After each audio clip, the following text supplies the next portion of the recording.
नमस्कार साथियों, स्वागत है आप सभी का अशोका द एग्ज़ाम गुरु में। मैं हूं आपका अपना दोस्त विजय मौर्य। प्यारे साथियों, आरआरबी एनटीपीसी का एग्ज़ाम देखते हुए यहां पर हम एडवांस मैथ में एक ट्रिग्नोमेट्री टॉपिक है त्रिकोणमिति, उसको यहां पर स्टार्ट करने जा रहे हैं।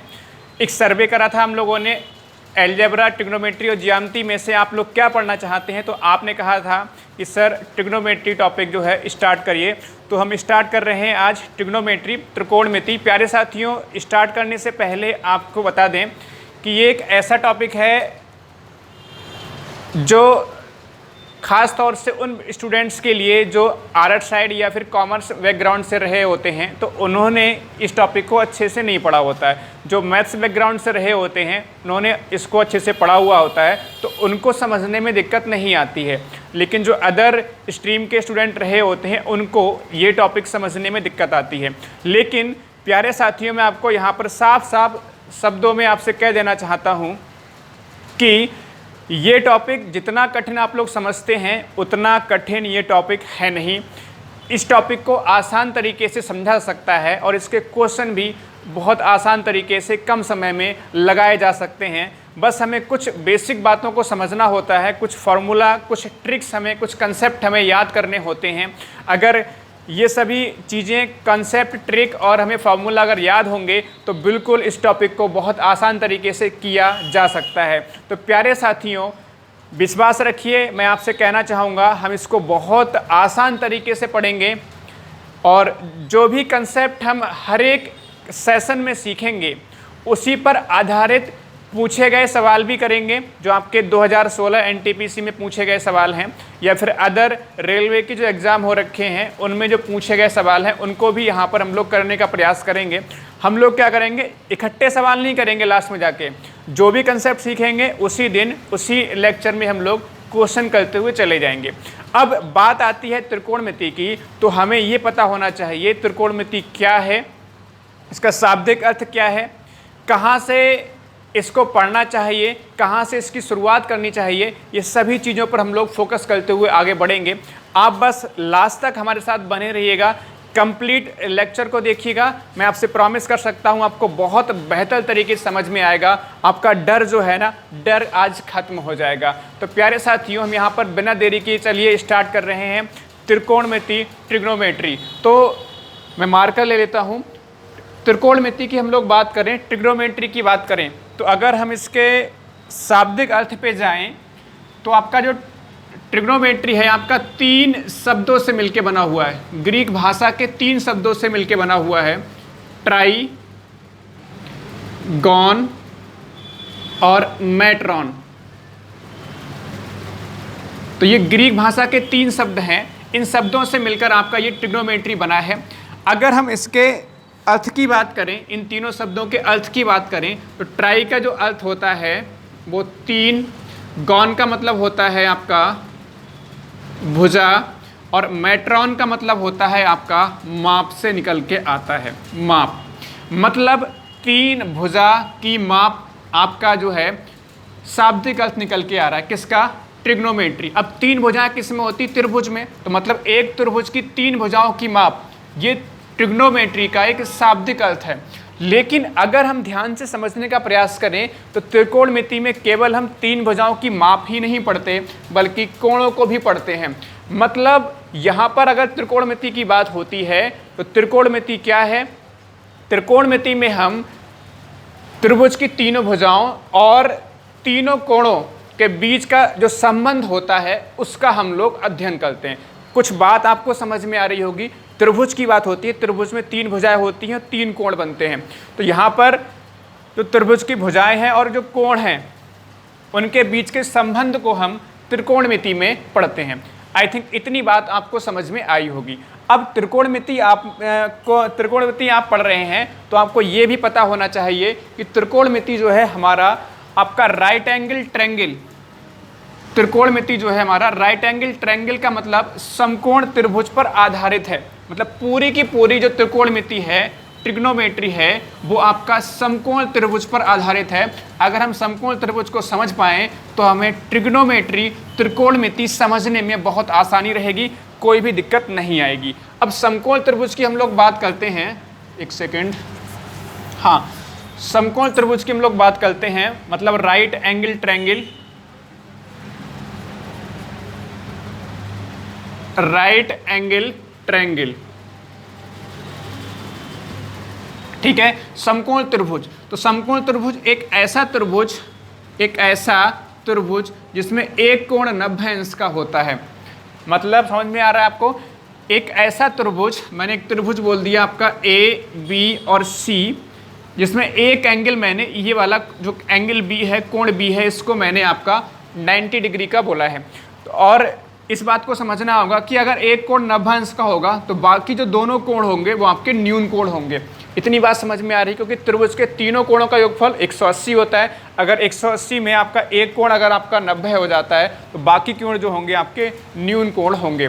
तो राइट एंगल ट्रायंगल में क्या होता है, एक कोण आपका 90 अंश का होता है, बाकी दोनों कोण आपके न्यून कोण होते हैं। तो पूरी की जो पूरी ट्रिग्नोमेट्री है, त्रिकोणमिति है, वो आपका राइट एंगल ट्रायंगल मतलब समकोण त्रिभुज पर आधारित है। अब प्यारे साथियों, एक बात और समझनी होगी, ठीक है, एक बात और समझनी होगी कि जो समकोण त्रिभुज होता है, समकोण त्रिभुज के सामने का जो भुजा होती है उसको हम लोग कर्ण कहते हैं। ये तो पता होगा, कर्ण, ठीक है। हाइपोटेनियस जिसको हम इंग्लिश में कहते हैं। त्रिभुज में जो राइट एंगल होता है, 90 अंश का कोण होता है, जो समकोण होता है, उसके सामने की भुजा कर्ण कहलाती है। हाइपोटेनियस, एच से हम लोग इसको रिप्रेजेंट करते हैं। अब प्यारे साथियों, बात आती है लंब और आधार की। अगर मैं कहूँ इस ट्रायंगल में लंब क्या है और आधार क्या है, लंब से मतलब परपेंडिकुलर और आधार का मतलब बेस कौन सा है, तो आपके दिमाग में सीधे सीधे स्ट्राइक ये कर रहा होगा कि सर ये हमारा आधार कहलाता है और ये हमारा लंब कहलाता है। लेकिन ऐसा नहीं है। इस बात को यहाँ पर बहुत ध्यान से समझने की आवश्यकता है कि आप ये सोच रहे होंगे सर ये आधार होता है और ये लंब होता है, लेकिन ऐसा नहीं है। इस बात को आप बहुत ध्यान समझिएगा। देखिए, जब तक हम यहाँ पर इन दोनों में से किसी पर्टिकुलर एंगल की बात नहीं कर रहे होंगे, तब तक यहाँ पर हम डिसाइड नहीं कर सकते कि ये लंब होगा या फिर ये लंब होगा या फिर ये आधार होगा या फिर ये आधार होगा। लेकिन एक बात क्लियर है कि जो 90 डिग्री के सामने की जो भुजा होती है वो कर्ण कहलाती है, ठीक है, मतलब हाइपोटेनियस कहलाती है। इतनी बात तो क्लियर है। बस दिक्कत ये है कि लंब कौन सा होगा और आधार इन दोनों में से, लंब और आधार इन दोनों में से कौन सा होगा, इस बात को समझना है। तो इसके लिए आपको इसको समझने के लिए आप क्या करना पड़ेगा, मान लीजिए मैं इस एंगल की बात कर रहा हूँ, ध्यान से देखिएगा, मान लीजिए मैं इस एंगल की बात कर रहा हूँ। अगर इस एंगल की बात कर रहा हूँ तो इसके सामने की जो साइड होगी वो आपकी लंब कहलाएगी। ये बात समझ लीजिए, इसके सामने की जो भुजा होगी वो आपका लंब कहलाएगी। इस बात को आप समझ लीजिए, ठीक है। और जो बाकी भुजा बच जाती है ये आपकी आधार कहलाती है, ये आपकी आधार कहलाती है। ये बात आप समझ लीजिए। आपको ये बात अच्छे से समझ में आ गई होगी। अब देखिए यहाँ पर, अब बात ये है सर ये लंब कब होगा और ये आधार कब होगा। अगर मैं इस ट्रायंगल को ऐसे करके बनाऊँ, सेम ट्रायंगल को ए बी और आपका सी, ये 90 डिग्री का है, तो ये तो आपका कर्ण कहलाएगा, ठीक है। अगर मैं इस एंगल की बात करूँगा तो इस एंगल के सामने का आपका ये अब लंब बन जाएगा, ठीक है। और ये वाला जो है ये आपका आधार बन जाएगा, ये आपका आधार बन जाएगा। तो इंग्लिश मीडियम के कैंडिडेट हैं, इसको हम बेस बोल सकते हैं, ठीक है। बेस को मतलब बी से रिप्रेजेंट करेंगे, ठीक है। और कर्ण को हम लोग एच और लंब को मतलब परपेंडिकुलर से रिप्रेजेंट करते हैं। तो ये हमारा जो लंब और आधार है ये इस बात पे डिपेंड करता है कि हम किस एंगल की बात कर रहे हैं। जिस भी एंगल की हम लोग बात करेंगे, ठीक है, जिस भी एंगल की हम लोग बात करेंगे उसके सामने की जो साइड होगी, सामने की जो भुजा होगी वो लंब कहलाएगी और जो बाकी भुजा बचेगी वो आपका आधार कहलाएगी। तो सीधे सीधे ध्यान रखिएगा, दिमाग में इस तरह की बात नहीं आनी चाहिए कि भैया ये वाली जो नीचे वाली जो भुजा होती है ये हमेशा आधार होती है, ऐसा नहीं है। आधार ये भी हो सकता है। तो इतनी बात आपको समझ में आ गई होगी। अब हमें पढ़ना है आगे ट्रिग्नोमेट्रिक रेशियो क्या होता है, त्रिकोणमितीय अनुपात हम लोग को पढ़ना है। त्रिकोणमितीय अनुपात हम लोग को पढ़ना है। उस पर आधारित आपके रेलवे में 2016 में हर एक सेट में सवाल पूछा गया था, तो इसलिए बहुत ध्यान से देखिएगा। ये इस तरह के सवाल बहुत ज़्यादा पूछे भी जाते हैं। आसान है, बहुत आसान है। त्रिकोणमितीय अनुपात है क्या, इसको हम लोग समझते हैं।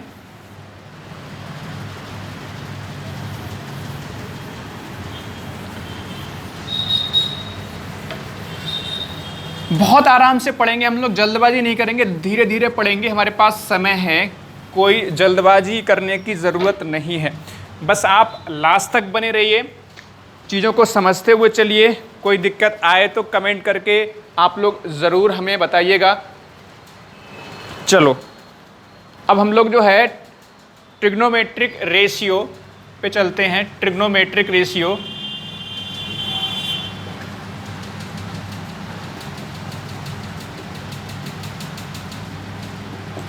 त्रिकोणमितीय अनुपात।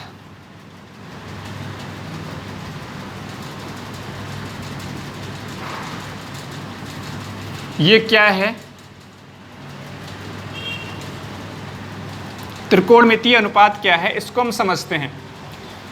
ठीक है, ये समझ जाएंगे तो मुझे लगता है आपको आने वाला जो सेशन होंगे उनमें बहुत आसानी होगी। हम कह सकते हैं एक तरह से ये बेस है ट्रिग्नोमेट्री का, त्रिकोणमिति का ये बेस है। अगर इसको आपने समझ लिया तो बहुत आसान है, और इसको आपने समझा भी होगा 9th 10th बल्कि क्लास 8 में भी जो है शुरुआत हो जाती है, सभी ने इसको पढ़ा भी है। ठीक है, क्या है देखो, ध्यान से देखो।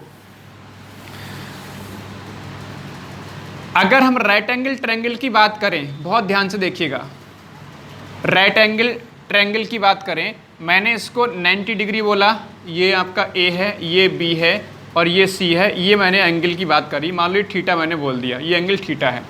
तो इसके सामने का ये आपका, ये तो पता है, ये कहलाएगा आपका कर्ण।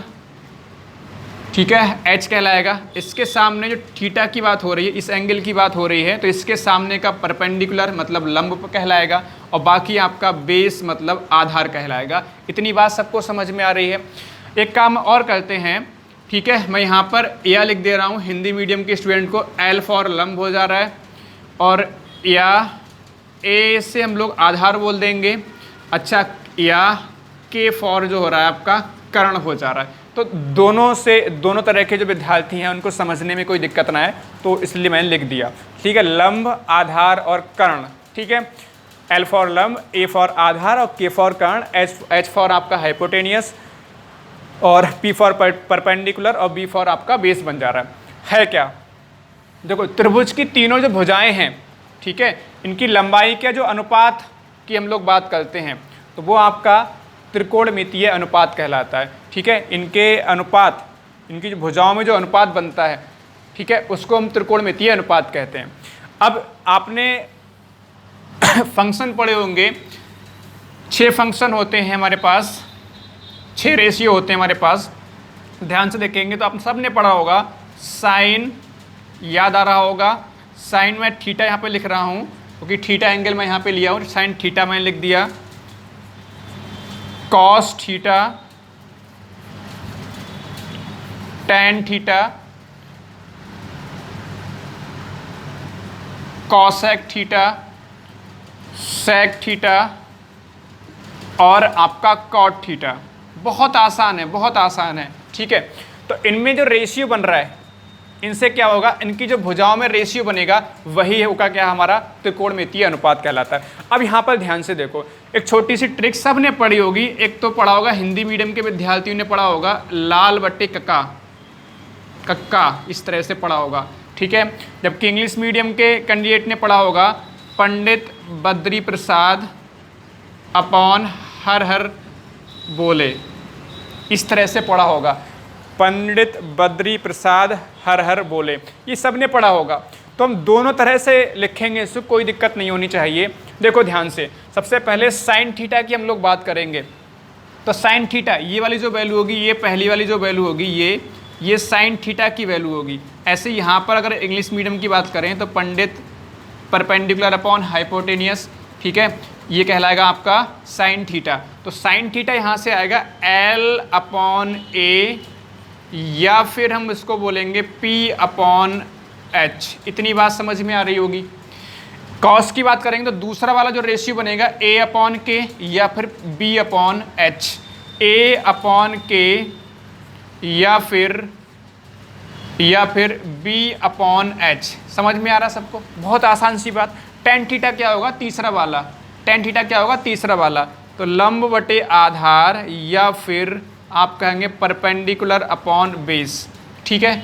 अब देखो कॉसेक क्या होता है? कॉसेक जो होता है इसका इन्वर्स होता है, इसका रेसिप्रोकल होता है। ठीक है, इसका उल्टा कह सकते हैं हम लोग। मतलब अगर हम यहाँ पर देखें कॉसेक क्या बनेगा? के अपॉन एल बन जाएगा, के अपॉन एल। ध्यान से देखो, के अपॉन एल, या हम ये कहें, सॉरी यहाँ पर आपका लंब बटे आधार नहीं है, यहाँ पर लंब बटे आपका ये कर्ण होगा, यहाँ पर लंब बटे ये कर्ण होगा। ठीक है, ये मिस्टेक होगी, सॉरी, यहाँ पे ध्यान रखेंगे। तो यहाँ पर के अपॉन एल बन जाएगा, कॉसेक क्या बन जाएगा? के अपॉन एल बन जाएगा। सेक थीटा की हम लोग बात करेंगे तो सेक थीटा हमारा क्या बन जाएगा? देखो इसका आप उल्टा कर दो। ठीक है, के अपॉन ए बन जाएगा, के अपॉन ए, या फिर यहाँ समझ लो सेक थीटा हमारे नीचे से काउंट होगा, ए के अपॉन ए, या फिर यहाँ पे लिखोगे तो एच अपॉन बी बन जाएगा, एच अपॉन बी। यहाँ पर अगर लिखोगे आप के अपॉन एल है, के अपॉन एल है, तो यहाँ पर एच अपॉन पी होगा, एच अपॉन क्या होगा? पी होगा। ठीक है, कॉट थीटा इसका उल्टा हो जाएगा, तो ए अपॉन एल हो जाएगा, मतलब आधार बटे लंब हो जाएगा, या फिर हम लिखेंगे इसको बी अपॉन पी, मतलब बेस अपॉन परपेंडिकुलर। ठीक है, सबको समझ में आ गया? एक बार फिर समझो साइन थीटा, बस अगर आप पता है एल ए एल अपॉन के ए पता है, लाल बटे कक्का पता है, तो साइन एल बटे के, कॉस ए बटे के, टेन एल बटे ए। ठीक, फिर क्या होगा? कॉसेक, कॉसेक इसका साइन का उल्टा के अपॉन एल, फिर सेक हो जाएगा के अपॉन ए, और टेन कॉट क्या हो जाएगा? ए अपॉन एल हो जाएगा। ये बात समझ में आ रही है? ऐसे इसमें हो जाता है। तो बस ये छोटी सी बात, ये जितने भी रेशियो बने हैं ये हमारे त्रिकोणमितीय अनुपात, ट्रिग्नोमेट्रिक रेशियो कहलाते हैं। तो इसमें किसी को डाउट नहीं होना चाहिए। अब इस पर आधारित क्वेश्चन आपसे पूछ ली जाते हैं। देखिए अब यहाँ पर कैसे करके क्वेश्चन पूछे जाएंगे कि सर बोलेंगे साइन थीटा की वैल्यू इतनी है, इनमें से किसी एक की वैल्यू आपसे पूछ लेंगे, किसी की भी वैल्यू आपसे पूछी जा सकती है। कैसे करके इनका इस्तेमाल होना है आइए हम देखेंगे। तो एक बार लेकिन फिर से हम रिवाइज कर लेते हैं चीज़ों को। देखो साइन थीटा कैसे निकाला हमने? साइन थीटा हमारा क्या हो गया? एल बटे के हो गया, कॉस हो गया हमारा ए बटे के, टेन हो गया एल बटे ए। ठीक है, समझ में आ गया? कॉसेक हो गया के बटे एल, सेक हो गया के बटे ए, और आपका कॉट हो गया ए बटे एल। इतनी बात समझ में आ गई। अब देखो क्वेश्चन कैसे पूछे जाते हैं। मैंने कुछ क्वेश्चन लिए हैं जो आपके एग्ज़ाम्स में पूछे जा चुके हैं, एग्ज़ाम्स में आपके पूछे जा चुके हैं। ख़ास तौर से रेलवे का जो एग्ज़ाम हुआ है आरआरबी एनटीपीसी का, उसमें से ज़्यादा सवाल लिए हैं मैंने, उसको हम लोग समझने की कोशिश करते हैं। ठीक है, मैं इसको ये एक बार मिटा के दोबारा से लिख देता हूँ। ठीक है, एक तो एल ए एल बटे के ए, और आपका पंडित बद्री प्रसाद अपॉन हर हर बोले। ये बात सबको समझ में आ रही है। अब मैं क्वेश्चन लेता हूँ, मैंने क्वेश्चन नोट कर रखे हैं इससे आपको आसानी रहे। देखो पहला क्वेश्चन हम लोग लेते हैं। देखो बहुत आसान तरीके से आप लोग कर पाएंगे, एक सवाल तो आना ही आना है इस पर। पहला सवाल आपका जो पूछा गया था एनटीपीसी 2016 में, यदि साइन एक्स की वैल्यू आपको दे रखी है 4/5, तो आपको बतानी है value sine x upon sec x upon sine x की वैल्यू आपको बतानी है। ये सवाल है आपके सामने। अच्छा, इस सवाल को करने से पहले एक बात और समझनी होगी, हमें पाइथागोरस थ्योरम पता होना चाहिए। तो पाइथागोरस थ्योरम यहाँ पे समझ लेंगे जब हम क्वेश्चन करेंगे। साइन एक्स कितने दे रखा है? 4/5। अब मैं यहाँ पर जो है, यहाँ पर मैं ट्रायंगल बना लेता हूँ फिर से एक बार, और ये ध्यान से देखिएगा, ये ट्रायंगल है आपका। साइन क्या होता है? देखो साइन, अगर हम इसको थीटा ना बोल के अब इसको हम एक्स बोल दें, तो साइन एक्स, और ये हमारा आपका राइट एंगल है, ये एक्स के सामने का ये लंब होगा। अच्छा, साइन की वैल्यू, ये वाली जो पहली वैल्यू होती है लंब बटे आधार या परपेंडिकुलर अपॉन हाइपोटेनियस, ये क्या होती है आपका साइन थीटा की वैल्यू होती है, या फिर साइन का जो भी साथ में जो एंगल होता है उसकी वैल्यू होती है, उसका रेशियो होता है। तो आप देखो यहाँ पर अगर मैं इसको बोलूँ तो इसको ये आपका L कहलाएगा, ये आपका K कहलाएगा। इतनी बात समझ में आ रही है। तो लंब यहाँ पे 4 कहलाएगा और K कितना कहलाएगा आपका 5 कहलाएगा। सबको समझ में ये बात अच्छे से आ जानी चाहिए। मतलब अब यहाँ पर x की बात हो रही है, इस एंगल की बात हो रही है, इसके सामने का आपका लंब होता है। तो लंब कितना हो गया आपका, ये 4 हो गया।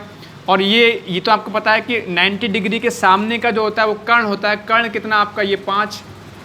अब यहाँ पे sec x और sin x की वैल्यू बतानी है।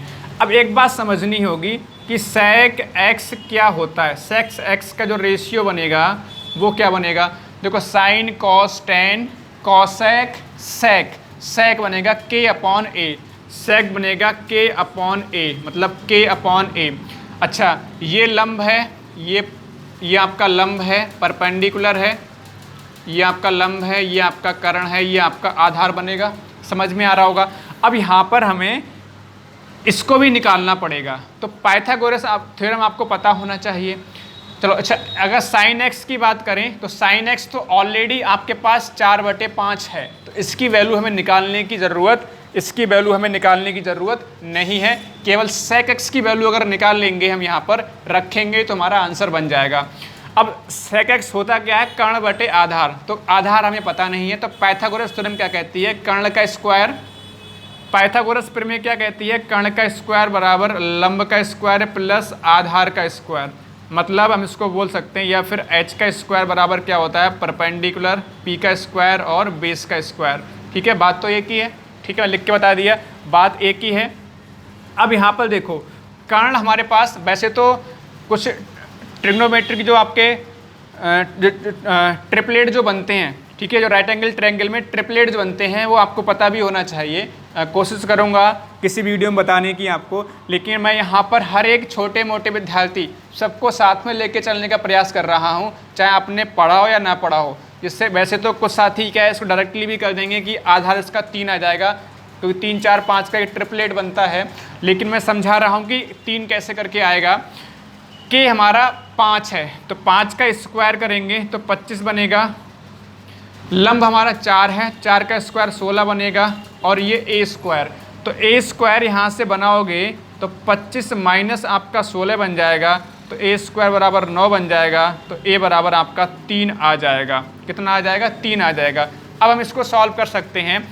अगर हम यहाँ पे देखें तो sec x कितना निकल के आएगा, कर्ण हमारा 5 है, कर्ण हमारा 5 है, आधार कितना निकल के आया हमारा, आधार यहाँ पे 3 निकल के आया, 5/3 हो गया। अब हमसे पूछा है sec x upon sin x, तो sec x की वैल्यू कितनी, 5/3 अपॉन sin x की वैल्यू आपको 4/5 दे रखी है।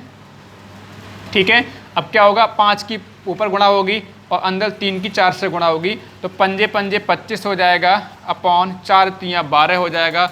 25/12 इसका आंसर हो जाएगा। 25/12 इसका आंसर हो जाएगा। मुझे उम्मीद है ये सवाल आपको समझ में आ गया होगा। कुछ और सवाल लेंगे, आपको और भी चीज़ें अच्छे से क्लियर होंगी। बस थोड़ा सा धैर्य को बना के रखो, बिल्कुल बहुत अच्छे से आप इस टॉपिक को सीख के जाओगे। चलो आगे बढ़ते हैं हम लोग।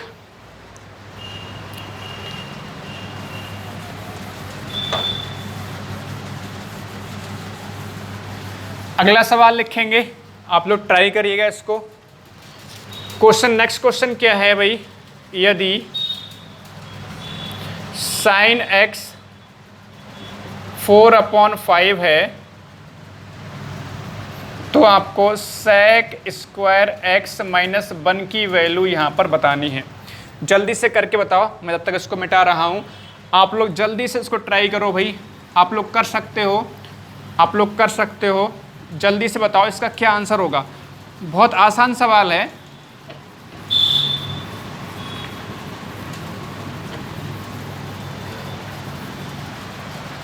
जल्दी से करके बताओ भाई।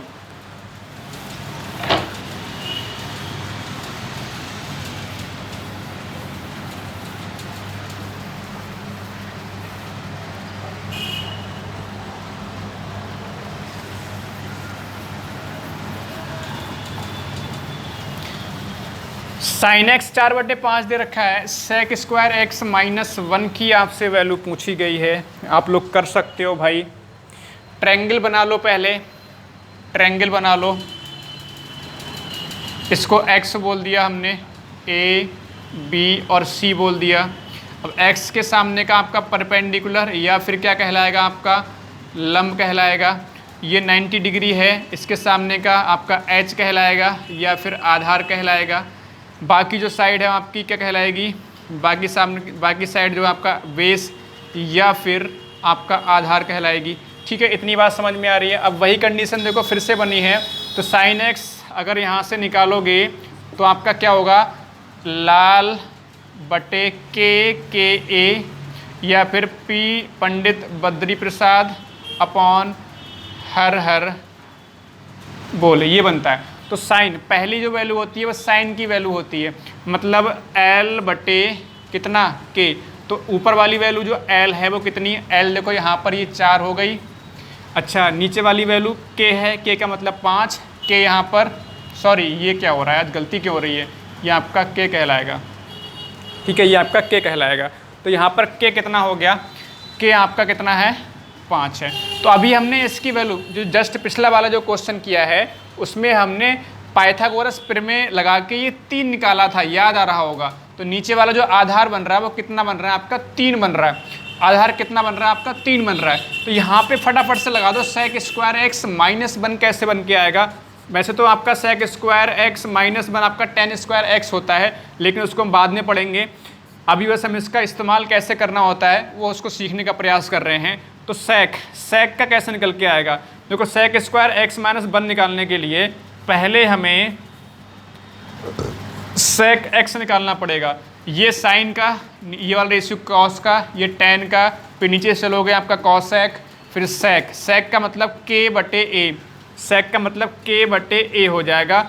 के का मतलब के कितना है यहाँ पर 5, कर्ण आपका 5 है, आधार कितना है आपका 3 है। तो 5/3 आपका सेक एक्स हो जाएगा।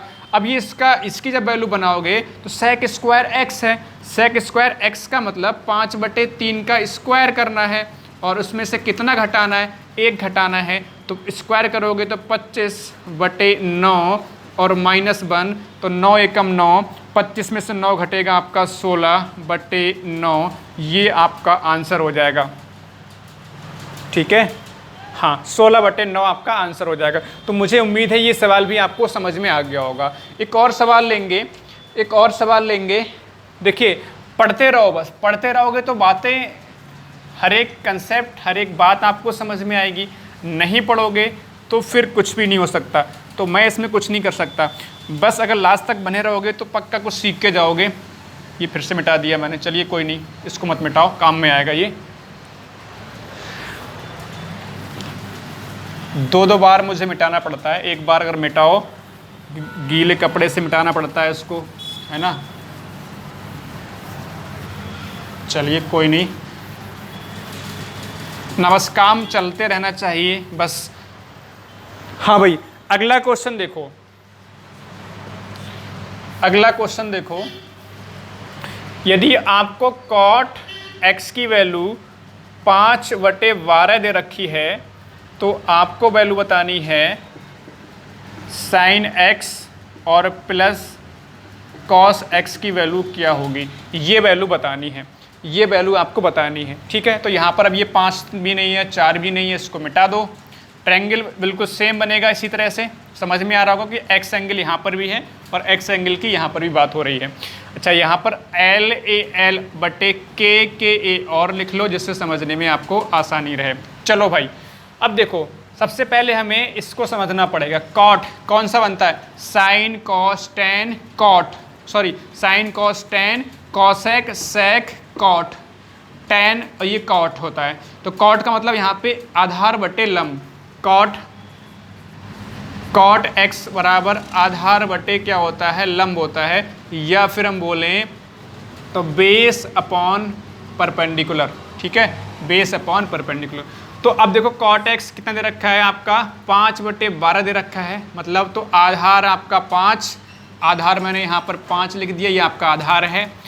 अच्छा लंब कितना है आपका, परपेंडिकुलर कितना है आपका 12, तो ये आपका 12 है। ठीक है, अब ये निकालना पड़ेगा हमें।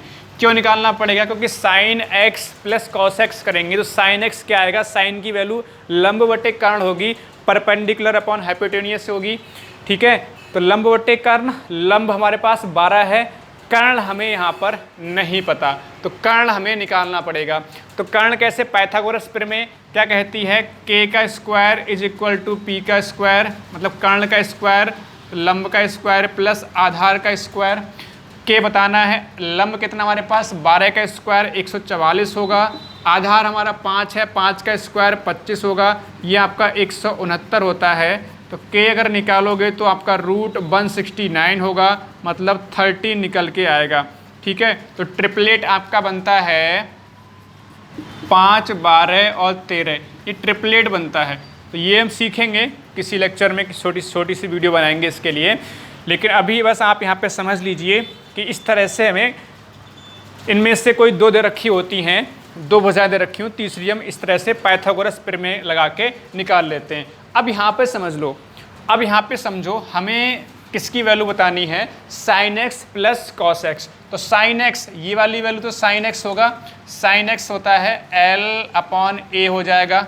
ठीक है, अच्छा कॉस, कॉस की दूसरी वाली वैल्यू होगी तो ए अपॉन यहाँ पर के हो जाएगा। समझ में आ रहा है? इसी तरह से अगर हम ये लिखेंगे, इस पर पी अपॉन एच हो जाएगा, ये वाली पी अपॉन एच, और बी अपॉन एच आपका ये हो जाएगा। ठीक है, एल अपॉन के होगा। ठीक है, एल अपॉन के और ए अपॉन के। ठीक है, पता नहीं गलती क्यों हो रही है जितना, सॉरी इसके लिए। तो यहाँ पर एल अपॉन के, एल हमारे पास कितना 12, एल 12, के कितना आया हमारा, हमने निकाला है, अभी निकाला है 13 निकाला हम लोगों ने। ठीक है, के कितना निकाला हमने 13, तो 12 बटे 13। अच्छा आधार कितना हमारे पास 5 और कर्ण कितना हमारे पास 13, तो 12 5 17 बटे आपका 13 आंसर हो जाएगा। आई थिंक सबको समझ में आ गया। साइन लंब बटे कर्ण, लंब बटे कर्ण, तो लंब हमारे पास कितना है 12 है, कर्ण कितना निकाला हम लोगों ने 13 निकाला, तो 12 बटे 13। इधर हम देखें आधार हमारा कितना है 5, कर्ण कितना है 13, तो 5 बटे 13। सीधे सीधे मल्टीप्लाई सीधे सीधे जोड़ सकते हैं, क्यों, क्योंकि हमारा आधार समान है। तो 12 5 17 बटे 13 ये आपका आंसर हो गया। तो ये सवाल भी आपको समझ में आया होगा। एक और सवाल लेते हैं। ठीक है, आगे बढ़ते हैं और सवाल लेते हैं। इसको मिटा देते हैं।